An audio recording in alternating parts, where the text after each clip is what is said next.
Hello, everybody. I'm doing my presentation on reading a t-distribution.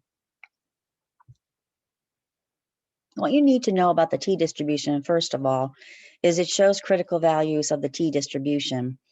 In order to use the t-distribution table, you need to know three values: the degrees of freedom of the t-test, and in behavioral research, the degrees of freedom is closely associated with the sample size.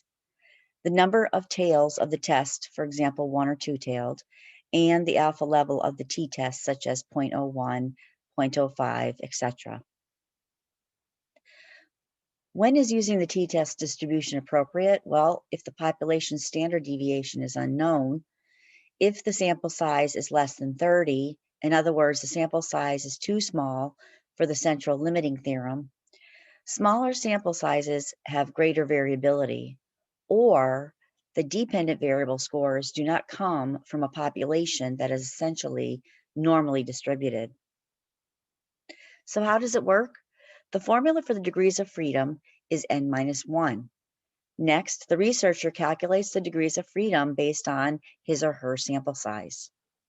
Now, the researcher can use the t-table to find the critical value. If the researcher has a sample size of 20, then the degrees of freedom is 19, because 20 minus 1 is 19. Using the table, which we're going to see in another slide, the researcher can then determine the t critical value. So before we look at the table, let's look at research application. The researcher wishes to know if elementary pre-service teachers have acquired similar culturally relevant teaching skills in their educational program as compared to the national average of pre-service teachers.